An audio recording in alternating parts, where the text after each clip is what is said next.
సులభం. పరిశుద్ధుడా, ప్రేమగల తండ్రి, కృపగల దేవ,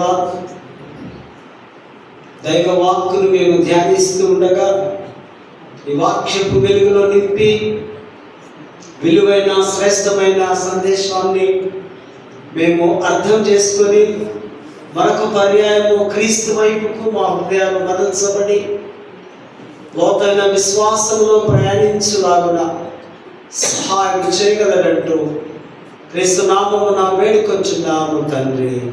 ఆమేన్. దయచేసి కూర్చుందాం.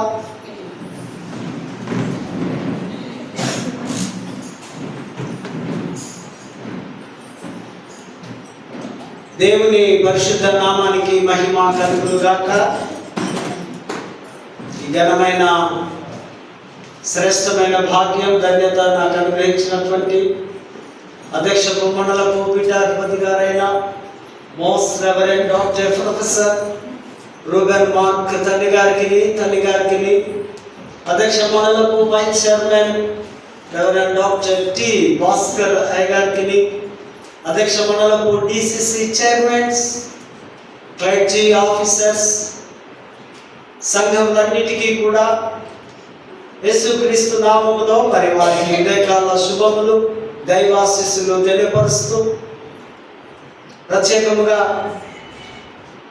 సిఎస్ఐ వెస్లీ చర్చ్ జగదిల్గుట్ట సంఘ పక్షముగా వారికి మా నిండు కృతజ్ఞత వందనములు చెల్లిస్తూ మీకు ఈ ఆరాధనకు ప్రేమతో మీకు ఆహ్వానాన్ని అందిస్తూ దేవుని వాక్యాన్ని భయముతో భక్తితో వినాలని మరొక పర్యాయము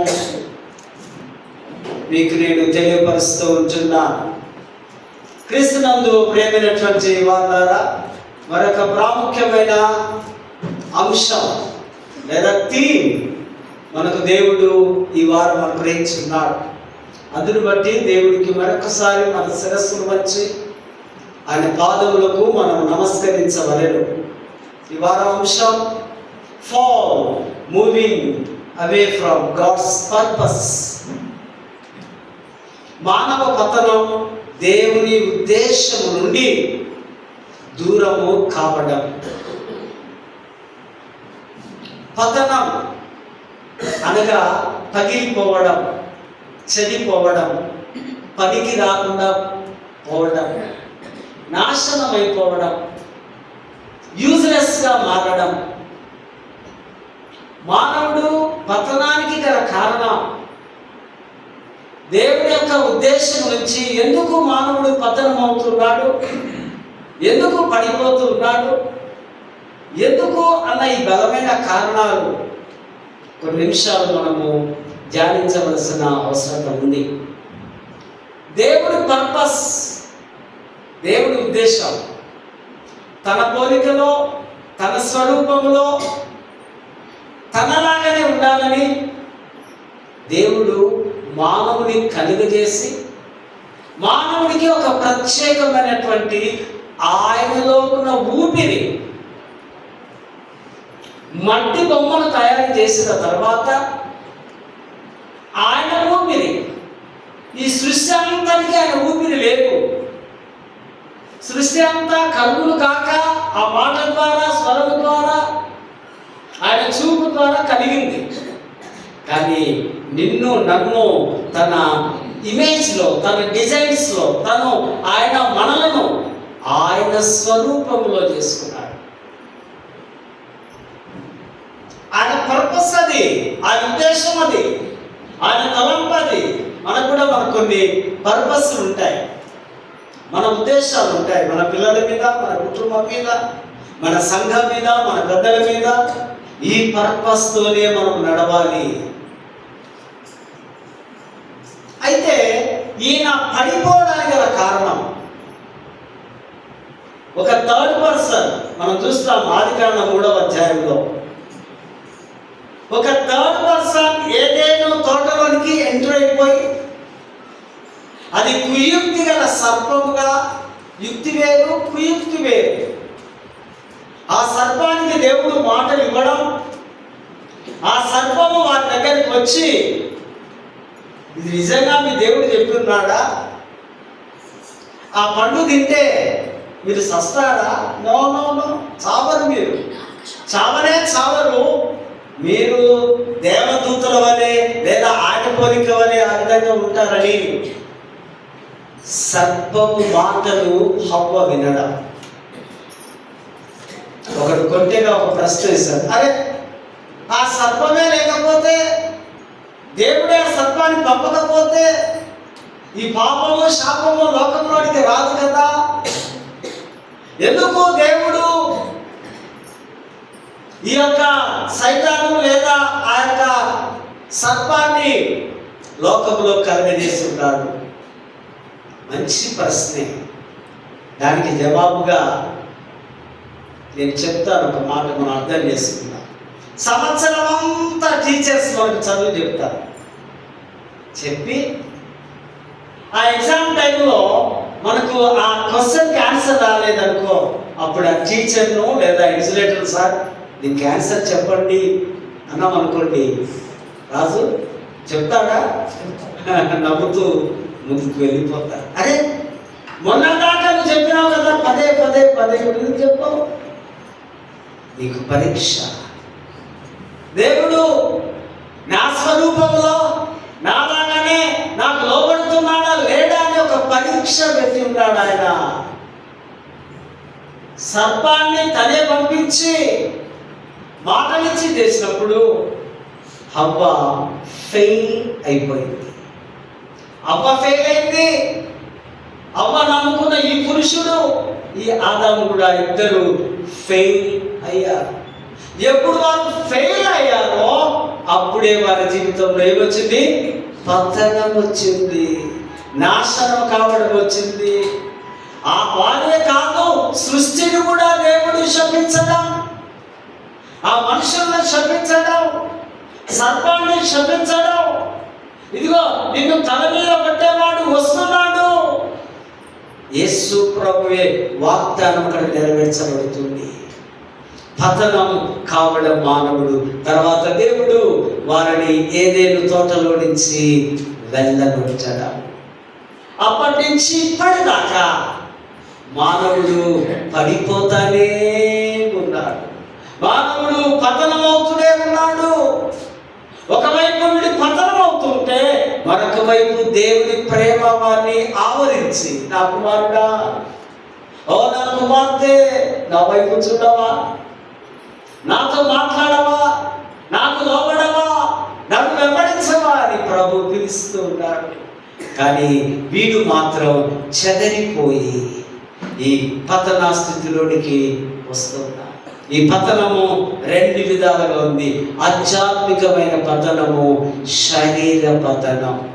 శరీరానికి ఎందుకు వస్తున్నాయి రోగాలు? ఎందుకు శరీరము 50, 60, 70, 80 సంవత్సరాలకు క్షీణించిపోతుంది? ఒకే ఒక కారణం, నీవు దేవుడికి లోబడకపోవడం. ఆధ్యాత్మిక పతనం. దేవాలయం రావడానికి మనస్సు రాదు, దేవుడిలో వెంబడించడానికి మనస్సు రాదు. ఏదేదో కారణాల వల్ల మనము క్షీణించిపోతూ పతనం అవుతుంటాం. సండే రాగానే అనేకమైనటువంటి పనులు. అర్థమవుతుందా? యేసు ముందు అర్థం కావాలి. యేసు దేవుడని ఆ జ్ఞానం ఎవరి దగ్గరైతే ఉంటుందో, మిమ్మల్ని గొలుసులతో కట్టేసిన తెంపుకొని ప్రభు దగ్గరికి వస్తావో, ప్రభు ఏం మాట్లాడుతున్నాడో, ఆయన ఏం బోధిస్తున్నాడో, ఆయన నా కళ్ళారా నేను చూడాలని ఆశ కలుగుతుంది. ఆశ లేకపోతే నువ్వు ఆధ్యాత్మికంగా పతనమైపోయినట్లే, నీవు చెడిపోయినట్లే, నువ్వు నాశనం అయిపోయినట్లే. సృష్టి ఏ విధంగా పతనమైందో, మానవుడు ఏ విధంగా పతనమయ్యాడో దేవుని వాక్యము తేటగా మనతో మాట్లాడుతున్నాడు. మొదటిగా అవిధేయత వలన మానవ జాతి అంతా పతనమైంది. దేవుని ఆజ్ఞలకు లోబడక, విధేయుడు కాలేక, అవిధేయతతో మనము వ్యతిరేకమైనటువంటి జీవితం దేవునికి జీవిస్తున్నాం కనుక దేవుని నుంచి మనం తొలగిపోతున్నాం. కొన్నిసార్లు మన పిల్లలు మన మాట వినరు. అటువంటి బ్యాచ్ ఉన్నారు కదా, ఉన్నారు కదా. వినాం మనం. ఎందుకు వినాం? మీ తల్లిదండ్రుల మాట ఎంతో మధురమైనవి, ప్రేమలవి. తల్లిదండ్రులు ఎవరైనా చెడిపోండి అని చెప్తారండి? 1% కూడా ఎవరు చెప్పాలి. కానీ పిల్లలు వినాం. ఎందుకు? నీవు ఆధ్యాత్మికంగా పతనమైపోతున్నావు, శరీరపరముగా పతనమైపోతున్నావు, దేవునికి దూరం అయిపోయి పతనమైపోతున్నావు. కనుకనే నీవు తల్లిదండ్రులు కానీ దేవుడు కానీ లోబడక జీవిస్తున్నావు. కనుకనే నీకు పతనము వస్తూ ఉంది. మానవ పతనం 3వ అధ్యాయంలోనే మనము చూస్తూ ఉంటున్నాం. దేవుడు మానవుని వదిలిపెట్టక తనను ఇంకా ప్రేమిస్తూ, ఎక్కడైతే ఏ చెట్టు దగ్గరైతే పతనము స్టార్ట్ అయిందో, కల్వరి కొండ అనే ఆ చెట్టు దగ్గర క్రీస్తు రక్తము చిందించబడుతున్న ద్వారా ఆ పతనానికి పులి స్టాప్ అయిపోయింది. ఇక పతనము కాకుండా క్రీస్తు రక్తంలో ఎవరైతే కడగబడి ఉంటారో వారు దేవుని బిడ్డలుగా, వారు తిరిగి దైవ స్వరూపులుగా, వారు తిరిగి దేవుని పోలికగా శిలువ స్వరూపముగా మార్చబడతారు. ఏదేను తోటలో ఆ చెట్టు దగ్గర ఏ విధంగా మానవుడు పతనమైపోయాడో, క్రీస్తు కల్వరి చెట్టు ఆ కొండ దగ్గర తిరిగి తను దైవ స్వరూపాన్ని పొందుకున్నట్టుగా దేవుడి వాగ్దానాన్ని మనము ఇక్కడ చూస్తూ ఉంటున్నాం. రక్షణ ఆ కల్వరి కొండ దగ్గర పరిపూర్ణమవుతుంది. క్రీస్తులోనే మనకు క్రొత్త ఉద్యమాన్ని దేవుడు మనకు ఇస్తూ ఉంటున్నాడు. అవిధేయత వలన దేవుని దృష్టిలో దేవుడికి లోబడక పడిపోయినటువంటి ఒక రాజు ఉన్నాడు, సౌలు రాజు. తర్వాత మరొక రాజును విగ్రహారాధన వలన దేవుడి దృష్టిలో పడిపోయిన సొలొమోను రాజు. వీళ్ళంతా రాజులే. అతడేమో దేవుడి మాట వినక మొదటి సౌలు రాజు ఇశ్రాయేలు ప్రజలకు, తర్వాత ఈ సొలొమోను రాజు తన సామ్రాజ్యం అంతా విస్తరింపబడాలని ఎవరు కనబడితే వారిని 700 మందిని పెళ్లి చేసుకుని ఒక 300 మందిని ఉంచుకొని బలము కొరకు ఆ స్త్రీల ద్వారా ఆ రాజ్యాలన్నీ నావే కావాలని ఆ స్త్రీలు చెబితే బయలు దేవతలను లేదా విగ్రహ దేవతలను పూజలను స్టార్ట్ చేసి పతనమైపోయాడు సొలొమోను రాజు. మరొకడు యేసు ప్రభువు వెంబడి ఉండి కూడా లోకాశను ప్రేమించి, డబ్బును ప్రేమించి, 30 వెండి నాణ్యాలను ప్రేమించి పతనమైపోయాడు. మనకు తెలుసాడు. ఎవడాడు? యూదా ఇస్కరియోతు. రకరకాల విధాలుగా మానవుడు పడిపోతున్నాడు. మనం చదవబడినటువంటి మొదటి పాఠంలో మనం గమనిస్తే న్యాయాధిపతులు, జడ్జెస్, న్యాయాధిపతులు ఎంతమంది ఉన్నారు? 13 మంది ఉన్నారు. ఈ 13 మందిని పాలకులు, షబోతి అంటారు హీబ్రూలో. పరిపాలకులు లేదా సంరక్షకులు లేదా కాపాడేవారు అని అర్థం. యెహోషువ వారిని నడిపించున్నాడు. ఒకప్పుడు ఇశ్రాయేలు ప్రజలందరూ ఎర్ర సముద్రం దాటారు. తర్వాత యెహోషువ కాలంలో వారు యోర్దాను నది దాటారు. ఇప్పుడు ఎక్కడికి ప్రవేశించారట? వారు పాలు తేనెలు ప్రవహించే ప్రదేశానికి వారు వెళ్ళారు. వెళ్ళిన తర్వాత 110 సంవత్సరములు యెహోషువ బ్రతికి ఆయన చనిపోయాడు. అంతకుముందు ఆయన ఒక మాట అంటాడు, ఎవరెవరైతే యెహోవాను సేవిస్తారో వారందరూ నా వైపుకు రండి, ఎవరెవరైతే ఆయన సేవించారో అటువైపు వెళ్ళండి, నేనును నా ఇంటి వారును 24వ అధ్యాయంలో చూస్తాను. ఈయన యొక్క ఎంత గొప్ప భక్తుడంటే, మీరు ఏమైనా పర్వాలేదు, మీకు అన్ని పర్యాజ్ఞలు, మరి దేవుని యొక్క గొప్పతనం, దేవుడు మనల్ని ఏ విధంగా ఆ ఐగుప్తు చెర నుంచి విడిపించాడో మీ కళ్ళ ముంగట మీకు తెలుసు. అయితే నా స్టాండర్డ్ ఫెయిత్ ఏంటంటే నేనును నా ఇంటి వారు ఎవరిని యేసును వెంబడిస్తారు. నాకు నీవే కావాలి యేసయ్యా, నీవు తప్ప మరొకరెవరు లేరు యేసయ్యా, నీ కొరకే నేను కమిటీ కలిగి బ్రతుకుతున్నా యేసయ్యా అని చెప్పాలి క్రైస్తవులు. 110 సంవత్సరాలు బ్రతికిన తర్వాత చనిపోయి బాధ పెట్టబడితే అప్పుడు యెహోవా ఎరుగని ఒక తరము, క్రొత్త తరము. పాత వారందరూ దేవుని భయభక్తులు కలిగి ఉన్నవారు, క్రొత్త తరము వారు అనగా యెహోషువ మరణాంతరం 350 సంవత్సరములు ఇశ్రాయేలు ప్రజలందరూ చీకటిలో జీవించారు. చీకటిలో అంటే దేవుని వాక్కు లేదు, న్యాయాధిపతులు లేరు, యెహోషువ లేడు, మోషే లేడు, మాకు ఎవరు ఏం న్యాయం చెప్పేవారు లేరు, మా సంఘంలో మా సమాజంలో పంచాయతీలు ఉన్నాయి, కొట్లాటలు ఉన్నాయి, మమ్మల్ని నడిపించే నాయకుడు లేడు అన్న టైంలో దేవుడు 13 మందిని పెద్ద మనుషులను ఏర్పాటు చేస్తున్నాడు. నాయకులను, న్యాయాధిపతులను, న్యాయం జరిగించే వారిని. అందులో ఒక స్త్రీ కూడా ఉంది, చెప్తావా? ప్రీతి ఎవరు? దెబోరా అనేటువంటి స్త్రీ 40 సంవత్సరములు జడ్జిగా పనిచేస్తున్నారు.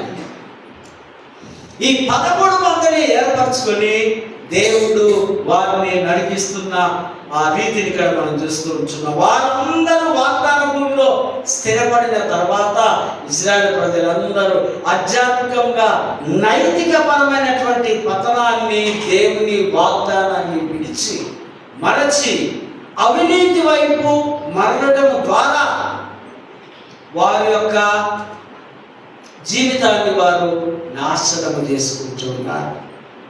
కారణం ఏంటంటే ఈ సంవత్సరం గ్యాప్లో అక్కడ ఉన్నటువంటింతా కనానీ కదా, అన్యుల మధ్యలో ఉన్నారు. కనానీ దేశంలో అందరినీ జయించి వెళ్ళగొట్టలేదు, కొద్దిమంది అక్కడే స్థిరపడ్డారు ఆ దేశ ప్రజలు.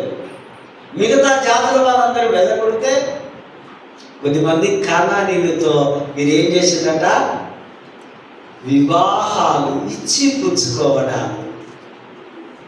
ఇచ్చి పుచ్చుకున్నారు. ఇచ్చి పుచ్చుకుంటే ఏమవుతుంది?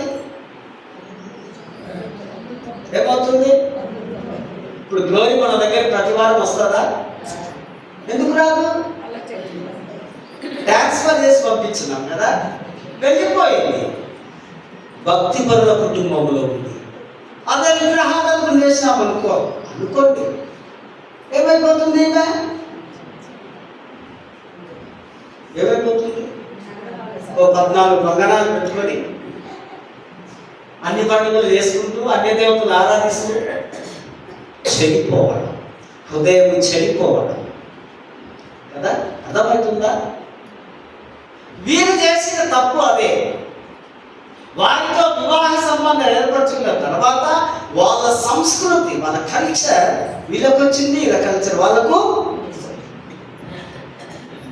అప్పుడు విగ్రహారాధికులుగా వారు ముద్రించబడుతున్నారు, మిశ్రమ జాతిగా. అందుకనే మనం చూస్తాం కదా, సున్నతి లేని వారు సమరయ జాతి అంటే అదే దాని అర్థం. అంటే ఒరిజినల్ యూదులు కాదు వారు. యూదులు అందుకే వారిని అసహించుకుంటారు, పక్కన పెడతారు కదా. యేసు ప్రభు సమరయ స్త్రీతో ముచ్చట్లు పెడుతుంటే శిష్యులు చూసి, అని ఈయనేంది, ఆమె ఏంది, ఆమె ఎటువంటి జాతి, ఎటువంటి మనిషి, ఆమె బలహీన వర్గాలు, ఈయన హై స్టాండర్డ్లో ఉన్న యూదులు. కానీ యేసు ప్రభు ముచ్చట ఆఫ్ చేసిందా? ఆమెకు సువార్తను చెప్పి పాపిని పరిశుద్ధుడిగా మార్చడమే ప్రభు యొక్క ఉద్దేశం. హల్లెలూయా, హల్లెలూయా. వీడు అన్యుడు, వీడు పాపి అని మనం విడవడానికి వీలు లేదు. కానీ యూదులకు ఉంది. బైబిలు ఏ కాలంలో ప్రజలు ఎలా ఉన్నారో, ఏ స్థితిలో ఎలా ఉన్నారో దాన్ని బట్టి మనం అర్థం చేసుకోవాలి. యేసు కాలంలో యేసు అందరినీ ప్రేమించారు కదా, వేసును కూడా ప్రేమించారు. సో ఇక్కడ వారు ఆ విధంగా పతనానికి నాశనమైనట్టుగా మనం చూస్తున్నాం. 2వ చాప్టర్ ఇశ్రాయేలు ప్రజలు ఆత్మీయ చరిత్రకు అద్దం లాంటి వారు ఒకప్పుడు. ఈ అధ్యాయము విధేయత నుండి పతనానికి, పతనము నుండి విలాపానికి జరిగిన మార్పును సూచిస్తుంది. ఈ అధ్యాయం అంతా చాలా ప్రాముఖ్యమైనది. నాయకులపై వారు విశ్వాసం ప్రకటన చెందడం. ఇశ్రాయేలు ప్రజలు యెహోషువ మీద ఆధారపడ్డారు కానీ దేవుని మీద ఆధారపడలేకపోయారు. ఎప్పుడైతే యెహోషువ లేడో వెంటనే వారు పరిస్థితుల మీద ఆధారపడ్డారు, కనబడ్డ వారి మీద ఆధారపడ్డారు ఇశ్రాయేలు ప్రజలు. 10వ వచనంలో యెహోవాను ఎరుగని తరము ఒకటి పుడతా ఉంటారు కదా. కొంతకాలానికి మా పిల్లలు పిల్లలు పిల్లలు పిల్లలు మనమంతా గతించిపోతాం. ఆ విధంగా కొత్త తరం వారికి యెహోవా ఎవడో తెలియదు. అంటే వీళ్ళు చెప్పలేదు, పాత్రుడు. మా ముత్తాత చెప్పలేదు నాకు, నాయన యేసు దేవుడు అని. మా ముత్తాత చెప్పలేదు మనకు యేసు దేవుడు అని. ఎవరు చెప్పినారు? మనకు చెప్పింది ఎవరు? మిషనరీస్. హల్లెలూయా, హల్లెలూయా. వాళ్ళు వచ్చి మీ తాతను చెప్తే, మీ తాత మీ నాన్నకు చెప్తే, మీ నాన్న నీకు చెప్తే, నీవు నీ పిల్లలకు చెప్తే, పాత తరం వారు క్రొత్త తరం వారికి చెప్పాలి, అడ్రస్ చేయాలి. ఫలానా ఫలానా ఫలానా. ఈ మధ్య బంధుత్వాలు కూడా ఎవరి పిల్లలు ఎవరు కూడా అర్థము అయితే వస్తలేదు కదా. వాళ్ళు రారు, కొందరు రానివ్వరు, బలమైన కారణాలు ఉంటాయి, ఒక్కరికొకరు తెలియదు. ఆంధ్రాన్ని చెప్పుడు ఇక్కడ షిఫ్ట్లను అటుపోవు అడుగుతున్నారు. నీకేమేరుగా ఒక తరం వారికి ఒకరు చెప్పుకోవడం, క్రొత్త తరం వారిని ఇక్కడ చూస్తూ ఉంటున్నాం. వారు ఆధ్యాత్మికంగా పతనము చెందడం, వివాహ సంబంధాలు ఏర్పరచుకొని దేవుడికి దూరంగా. 13వ వచనంలో బయలు అష్టారోతు కనానీయుల యొక్క ప్రధాన దేవుడు దేవత. ఆ దేవతను పూజిస్తే మాకు వర్షం వస్తుంది, ఆ దేవతను పూజిస్తే మాకు పంటలు వస్తాయి, ఆ దేవతను పూజిస్తే మాకు సంతానోత్పత్తి కలుగుతూ ఉంది. కనుక ఆ దేవతకు శిశు బలులు కూడా అర్పించేవాడు.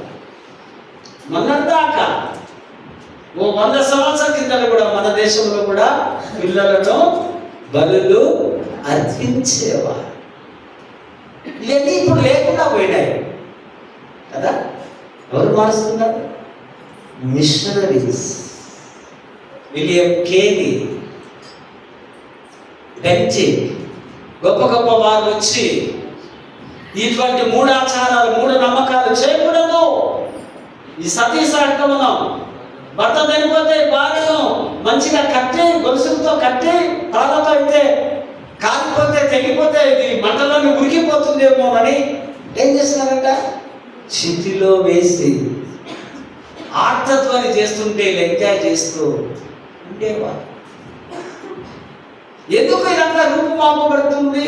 కేవలం యేసు యొక్క భక్తులు వచ్చి మార్చారు దేశాన్ని, ప్రపంచాన్ని మారుస్తున్నారు యేసు ప్రభు యొక్క బోధలు, ప్రేమను బట్టి. అదే మనం చూసి వీళ్ళేమో బయలు దేవతకు పూజా విధానంలో మతపరమైనటువంటి బలులు, శిశు బలులు కూడా, ఇశ్రాయేలు శిశు బలులు కూడా అర్పించేవారుగా మతంలో ఉన్నట్టుగా మనం చేస్తూ ఉంటున్నాం. తర్వాత 16వ వచనంలో యెహోవా వారి కొరకు న్యాయపతులను పుట్టించి ఇవన్నీ జరుగుతుంటే దేవుడు చూస్తూ ఉంటుంటాడా? నీవు నేను బాధపడుతుంటే, హాస్పిటల్లో ఉంటే, ఆపరేషన్ అయి ఉంటే ఉండేదే ఈ నొప్పి ఇంకొక నెల సంవత్సరం అంటాడు ఆయన. మహా అంటే ఒక వారం రోజులు నీకు నొప్పిందేమో, తర్వాత ఏమవుతుంది? నొప్పి తగ్గిపోతుంది. ఎవరు ముడుతున్నారు ఇక్కడ? యేసు ఆ గాయపడిన హస్తాల ద్వారా స్వస్థతను దేవుడు ఇస్తున్నారు. దాసు ఇక్కడ అదే చూస్తున్నాం. తిరిగి జ్ఞానపత్రులను లేపడం, లేపి ఇదిగో తిరిగి వాళ్ళకు చెప్పండి, తిరిగి వారిని యెహోవా వైపు, నా వైపు మరల్చండి అని వారిని ఆధ్యాత్మికంగా, సామాజికంగా, నైతిక పరముగా ఆ దిశలో ఉన్నప్పుడు వారిని మంచి సైనికులుగా దేవుడు వారిని పిలుచుకున్నట్టుగా మనము చూస్తూ ఉంటున్నాం. 17వ వచనంలో తమ పితరుల మార్గం నుండి తొలగిపోయి న్యాయపతుల వారు క్రొత్త మార్గములోనికి వెంబడించినట్టుగా మనము లేఖన భాగాల్లో కొత్త తరం వారు క్రొత్త చైతన్యం వచ్చినట్టుగా మనము చూస్తూ ఉంటున్నాం. ఆ చెడు సంస్కృతి నుంచి, ఆ చెడు యోచన ఆలోచన నుంచి దేవుడు వారిని మంచి మార్గంలోనికి నడిపించినట్టుగా మనము చూస్తూ ఉంటున్నాం. కీర్తన 14వ అధ్యాయంలో కూడా మనం గమనిస్తే చాలా ప్రాముఖ్యమైన మాట, కరప్ట్ హ్యూమన్ నేచర్, చెడిపోయిన మానవ స్వభావం. అందుకే వీడు చెడిపోయాడు కనుక ఏమంటున్నాడు, దేవుడు లేడని బుద్ధిహీనుడు. ఎవడాడు? వాడికి బుద్ధి ఉందా? బుద్ధిహీనుడు అంటే కళ్ళు మూసుకొని పోయినవాడు, గుడ్డివాడు, కళ్ళుండి కూడా దేవుడు చూడని వాడు, నాస్తికుడు. నాస్తికవాదం మీద ఉంది కదా. వాడేమంటాడు, మానవుడు ఎట్లా వచ్చిందట? కోతి నుంచి వచ్చి. కోతికి జ్ఞానం ఉందా అండి? అసలు చెప్పడానికి వాడికి బుద్ధి ఉందా? ఎవరికి? మానవుడికి జ్ఞానం ఉంది, వివేచన జ్ఞానం ఉంది. ఇది మంచి చెడు. కోతికి మంచి చెడు తెలుసా? కోతి ఏ కోతి దగ్గరికైనా పోయి సంతానము ఉత్పత్తి చేస్తుంది. మానవుడు వెళ్తాడు అట్లా? ఎందుకు వెళ్ళాడు? దేవుడి జ్ఞానం ఉంది. ఇది తప్పు, ఇది వరుస కాదు, ఈమె నాకు చెల్లెలు, లేదా ఈమె ఫలానా. ఈ నాస్తికులు అన్నారట, ఈ బుద్ధిహీనులు దేవుడే వెరిస్గా లోగా తమ హృదయములు అనుకుంటూ ఉన్నారు. వారు చెడిపోయిన హృదయము కలవారు. పతనం అంటే అదే. పతనం అంటే ప్రతి హృదయాన్ని ప్రభావితం చేసే ఒక స్థితి. నాస్తికులతో, దుర్మార్గులతో, అన్యులతో మన బిడ్డలు తిరగడానికి వీలులే. తిప్పకండి. చూడండి వాడికి దోస్తులు ఎవడున్నాడు, చూడండి ఆమెకు ఎవడు దోస్తున్నాడు, ఎటువంటి వారితో సహవాసం చేస్తున్నారు. మనకు ఒక UGF అని ఒక ఫెలోషిప్ ఉంటుంది. స్టూడెంట్స్ మధ్యలో పనిచేస్తారు యూత్. వారికి మన పిల్లలను అటాచ్ చేయాలి. వారి మీటింగులకు అటు ఇటు తిప్పితే ఎంతో ప్రేమగా ఉంటారు. అది దోస్తా. చెడిపోయిన మనస్తత్వానికి మనం పంపడానికి వీలు లేదు. వారి హృదయంలో అంత fool says in his heart there is no God. Fool అనే మూర్ఖుడు అనుకుంటాడట, దేవుడు లేడు, దేవుడు చూడలేదు, ఐ కెన్ డూ ఎనీథింగ్, ఏదైనా నేను చేస్తావట్లా. ఇప్పుడు చేస్తావు, తర్వాత నీ సంగతి దేవుడి చేస్తాడు. తేటగా మాట్లాడుతున్నాడు. దేవుని తిరస్కరించడం నైతిక అంధత్వానికి దారి తీస్తుంది. ఈ నాస్తిక వాదం నుంచి మనము బయటకు వెళ్ళాలి. ఆయనకు లోబడే మనం జీవించాలి. ఆయన భయములోనే మనం బ్రతకాలి. దేవుడు ఉన్నాడు, దేవుడు చూస్తున్నాడు. యెహోవా ప్రతి ఒక్కరిని ఆకాశం నుంచి తన కన్ను దృష్టితో ఆయన చూస్తూ ఉన్నాడు. నిన్ను చూస్తున్నాడు, నన్ను చూస్తున్నాడు. వారి వారి యొక్క సార్వత్రిక అవినీతి, యూనివర్సల్ కరప్షన్, ఈ అవినీతి అంతా కూడా దేవుడు చూస్తున్నాడు అని లేఖన భాగాల్లో మనం గమనిస్తూ ఉంటున్నాం. నమ్మకమైన వారి కొరకు దేవుడు వెతుకుతూ ఉంటాడు. ఎక్కడున్నారు? ఎక్కడున్నాడు నా ప్రియ దాసుడు? ఎక్కడున్నాడు నా కొరకు పరితపించేవాడు? ఎక్కడున్నాడు నా కొరకు నన్ను గణపరిచేవాడు? ఎక్కడైనా ఉన్నాడేమో అని దేవుడు వెతుకుతూ ఉన్నాడు. దేవుడు వెతుకుతూ ఉంటే నశించిన వారిని వెనక్కి రక్షించడానికి ఎవరు వచ్చినారు? యేసు వచ్చింది. యేసు వస్తే రాజు నువ్వు కనపడ్డావు, కనపడతానే నిన్ను ఆయన హక్కున చేర్చుకుని, నా కుమారుడా వచ్చాయి నా దగ్గరికి. ఏం చేస్తున్నావు ఆయన? నేను నీ కొరకే వచ్చి ఉన్నా. ఓ జక్కయ్య ఎక్కడున్నావు? నీ కొరకే నేను వచ్చి ఉన్నా. నేను నీ కొరకు వస్తే పెట్టిపోతున్నావు బిడ్డ, రా నా కొరకు. దేవుడు పిలుస్తూ ఉన్నాడు, దేవుడు చూస్తూ ఉన్నాడు, దేవుడు మాట్లాడుతూ ఉన్నాడు.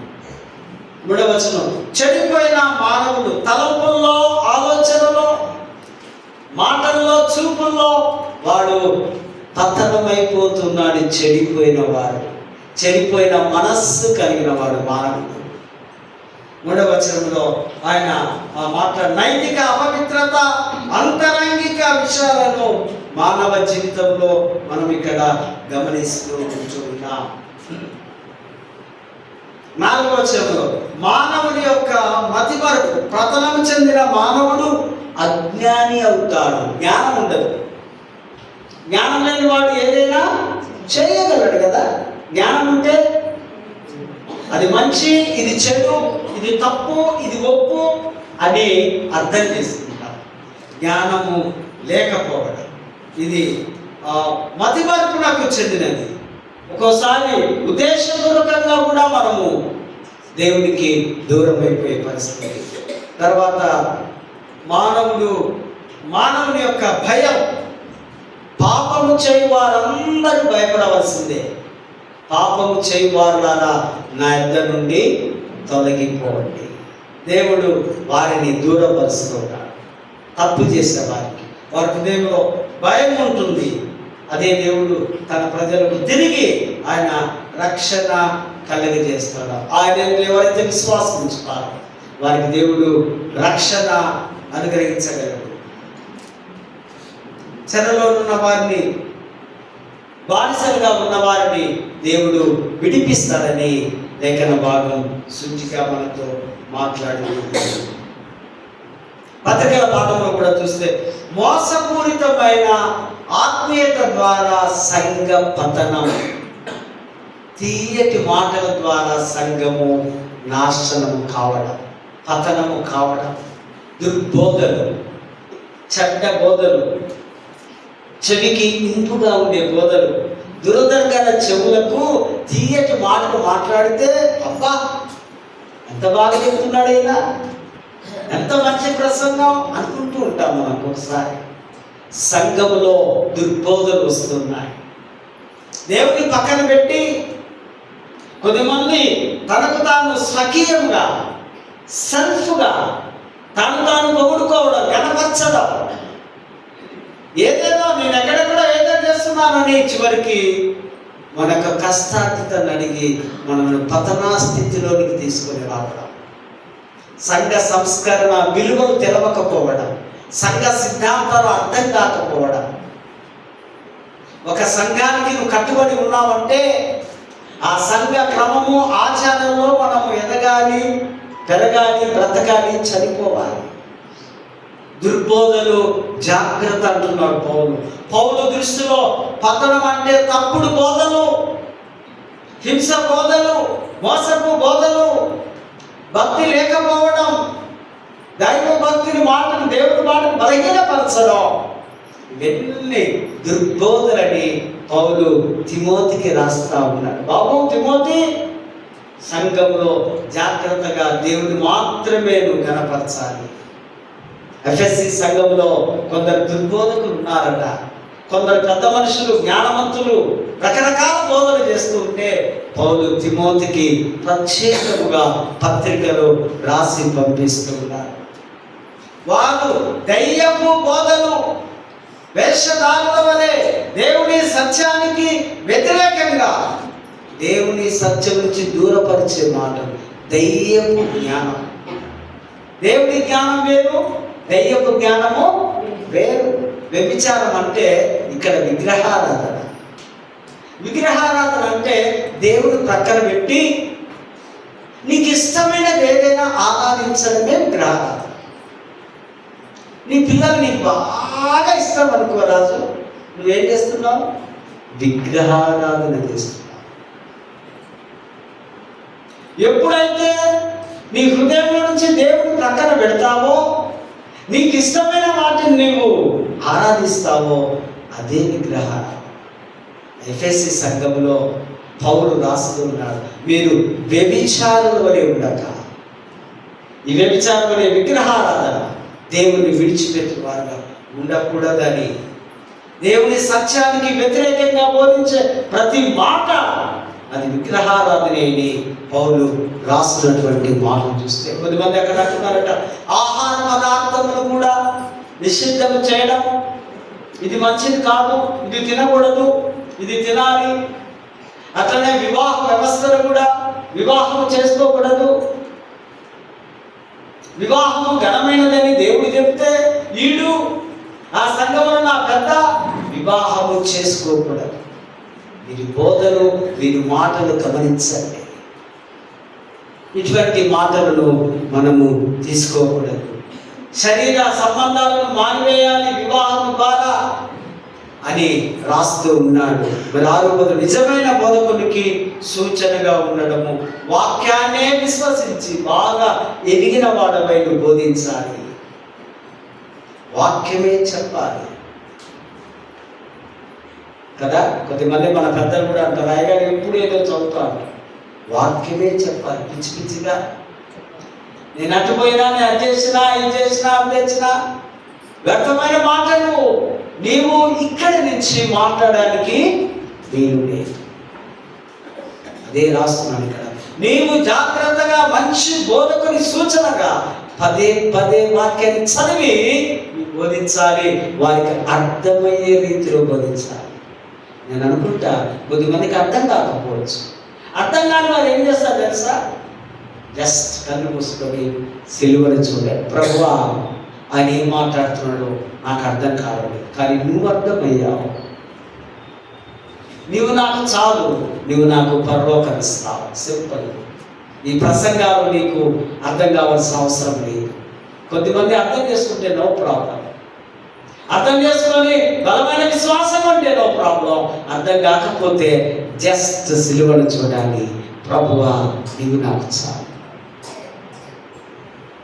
పౌలు తిమోతికి అదే రాస్తా అట్లా బాగా బోధించాలి. మళ్ళీ అంటున్నాడు, అపవిత్రమైన ముసలమ్మ ముచ్చట్లు. ముసలాళ్ళకు ముచ్చట్లు రాదు కదా.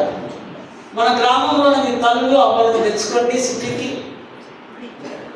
ఉంటుందా రాజు? మేమ్మ కొంతకాలం ఉంటుంది, అంత పిసపిసగా ఉంది బిడ్డ, ఇలా కట్టేసినట్టుంది బిడ్డ, ఎవరు మాట్లాడుతున్నారు బిడ్డ.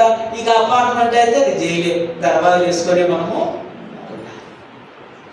ఈ ముసలాళ్ళకి ఏం కావాలట? ముచ్చట్లు కాదు. ముసలమ్మ ముచ్చట్లు అంటే ఈ లోకానుసారమైన మాటలు విడిచిపెట్టి వాళ్ళకు దేవుని మాటలు బోధించు, దేవుని కథలు బోధించు. విడిచిపెట్టి దైవ వాక్యాన్ని నీవు బోధించాలి. కల్పనా కథలు లోకానుసారంగా జీవించకూడదు. సంఘ బిడ్డలు మోసము చేయకుండా బ్రతకాలని దేవుని వాక్యము సూటిగా మాట్లాడుతుంది. చివరిగా సువార్తల పాఠంలో మనకు తెలుసు, సిద్ధపాటు లేని హృదయం, అన్ప్రిపేర్డ్ హార్ట్. ఒక యవనస్తుడు ఉన్నాడు. ఎవడీడు? మంచి బోధకుడే, మంచి పరిశ్రయుడే, మంచి ధర్మశాస్త్రం తెలిసిన వాడే, చిన్నప్పటి నుంచి ఆ 10 ఆజ్ఞలు పాటించేవాడే. తెలుసు ఆయనకు. మళ్ళీ వచ్చి యేసయ్య దగ్గరికి వచ్చి, సద్బోధకుడా, ఓ గురువా, ఓ ఘనుడా, ఓ గొప్పవాడా, నిత్య జీవానికి వెళ్ళడానికి నేనేం చేయాలి? నిరంతరము నిత్య జీవం అంటే యేసుతో కలిసి బ్రతికే ప్రదేశం. యేసు ఎక్కడ ఉన్నాడు కదా? పరలోకములో ఉన్నాడా? ఆ ప్రదేశం నాకు కావాలి. నేనేం చేయాలి అంటే, యేసు ప్రభు జనరల్గా అన్నాడు, బాబు ఈ 10 ఆజ్ఞలు వ్యభిచరించకూడదు, అది చేయి, ఇది చేయి, దేవుని ఎక్కే దేవుడే అన్నీ చెప్తూ ఉంటే నేను అన్నీ చేసిన, ఇంకేం చేయాలి అంటే నీకొకటి కొదువగా. ఎవడీడు? ఈ యవనస్తులు ఎవరు? ఢిల్లీ అంతా ఆయనదే, హైదరాబాద్ అంతా ఆయనదే, బెంగళూరు అంతా ఆయనదే, మహా గొప్ప ధనవంతుడు. ఎక్కడెక్కడ ఆస్తులు ఉన్నాయో ఆయనకే తెలియదు. ప్రభు అంటున్నాడు, బాబు నీకొక్కటే ప్రాబ్లం, నీ ధనాన్ని అంతా అమ్మి బీదలకి ఇచ్చి నాతో వచ్చి. Great offer. ఆ ఆఫర్ మనం తీసుకుందామా? ఎవరైనా ఉన్నారా మంచి ధనవంతుడు? ఎవడైనా ఆ పిల్లికి పిచ్చమీనుడు ఉన్నాడా? వాడి పరిస్థితి ఇదే. ఎంతో ఉంది కానీ వాడి ధనం వాడికి పరలోకానికి వెళ్లకుండా అడ్డొచ్చింది. నీవు బీదలకు ఇమ్మో, గ్రీకు భాషలో టోకోస్ అంటే తిండి తిప్పలు లేనివారు. నువ్వు ఇచ్చినా నీ 10 బంగారు ఉన్నాయా, ఒక 2 అమ్మి ఇచ్చేసి వెంటనే ఆ ధనవంతుడు ఏమైపోయాడు? ఆయన హృదయంలో నొచ్చుకొని బాధపడాలి. బాబు నేను నీ దగ్గరకు వస్తే నా ఆస్తికే నీ ఎసురు వచ్చినావా అనుకుంటూ వెళ్ళిపోయాడు. ఆయన ఉద్దేశించి అంటున్నాను, ఉంటే సూది బెచ్చబడు ఇంకా ఎంత సాధ్యం. ధనవంతుడు కూడా పరలోక రాజ్యంలో చేరాలి. దేవుడి దగ్గర రావడానికి నీకేపడుతుంది? నీ పిల్లలా, నీ అందమా, నీ చదువా, నీ ఐశ్వర్యమా, నీ సంపద, అవన్నీ విడిచిపెట్టి ప్రభు దగ్గరికి రావాలి. కొద్దిమంది సేవకులు వారి సాక్ష్యాలు ఉంటే వారి గవర్నమెంట్ ఉద్యోగాలు కూడా వదిలేసి ప్రభు పిలిస్తే సేవకు రావడం. సేవకు రావడం అంటే తెలుసా మీకు? ఆదివారం పోతే కదా అయ్యగారు పోయి తిరిగి పడుకుంటానులే, ఆయనకేం కలిగింది? ఎన్నెన్నో ఇబ్బందులు వస్తాయి, ఎన్నెన్నో బాధలు వస్తాయి, ఎన్నెన్నో సూటిపట్టు మాటలు వస్తాయి. అవన్నీ హృదయం తట్టుకోవాలి. ఒక వ్యక్తి ఒక హై స్థాయి ఉన్నత స్థాయిలో సేవ చేస్తున్నాడంటే రకరకాలైనటువంటి పరిస్థితులు కూడా వెళ్ళడం కేవలం దేవుని పిలుపు, దేవునికి లోపడడం. వీడి ఆస్తి ఏమో కానీ అన్యాయంగా దేవుడిచ్చే పరలోకాన్ని మిస్ అయిపోయాడు. ప్రేమైనటువంటి వాళ్ళ ఇహలోక ధనాన్ని ఎవరైనా ప్రేమిస్తే పరలోకంలో దేవుడిచ్చే ఆ గొప్ప ఘనతను మనము ఓడగొట్టుకుంటాము. అదే ఈ నీతి తెలియపరుస్తుంది. Let me close. పాపంలో, శాపంలో, విగ్రహారాధన ఉన్నప్పుడు దేవుడు న్యాయాధిపతులు నేర్పాడు. కీర్తనకారుడు రాస్తున్నాడు, వాడు బుద్ధిహీనుడు. ఆ బుద్ధిహీనుడు దేవుడు లేడని అనుకుంటారు, కానీ దేవుడి బిడ్డని విశ్వాసుడు, దేవుడు సజీవుడు, ఆయన పునరుద్ధారుడు, ఆయన ఎప్పటికీ ఉన్నాడని నమ్మాలని దేవుడి వాక్యం సెలవిస్తుంది. పతికల పాదంలో పౌలు రాస్తుంటాడు, దుర్బోధలు, దయ్యపు బోధలు, చెడ్డ బోధలు, అసూయ బోధల నుంచి, విగ్రహారాధన బోధల నుంచి బయటికి రండి, వాటి నమ్మకండి అని రాస్తున్నాడు. సువార్తల పాదంలో ప్రభువుకు దగ్గరికి రావడానికి వాడి డబ్బే వాడి దేవుడు అయిపోయాడు, వాడి సంపదే వాడి దేవుడు అయిపోయాడు, వాడి యొక్క ఘనతే పరలోకానికి వెళ్ళకుండా వెళ్ళింది. క్రీస్తునందు ప్రియమైన వాళ్ళ ప్రభువుకు మనం సమర్పించుకోవాలి. ప్రభువా నేను నీ కొరకే ఉన్నాను, నేను ఏ టైంలో అయినా నీ కొరకు బ్రతకడానికి ఇష్టపడుతున్నాను. కమిట్ అవుతే ప్రభు తనుండే చోటికి ఆయన మనం పిలుస్తారు. అటువంటి కృప దైవాశీస్సులు దేవుడు మనకు అనుగ్రహించుగా ప్రార్థించు. పరిశుద్ధుడా ప్రేమగల తండ్రి నీకు వందనాలు. ఇంతబడిన వాక్యం మా హృదయంలో భద్రపరచుకోవడానికి సహాయం చేయండి. శ్రద్ధగా విన్న దైవ సంఘాన్ని మీరు దీవిస్తూ వాక్యానుసారముగా బ్రతకడానికి సహాయం చేయండి. యేసు నామమున వేడుకుంటున్నాము.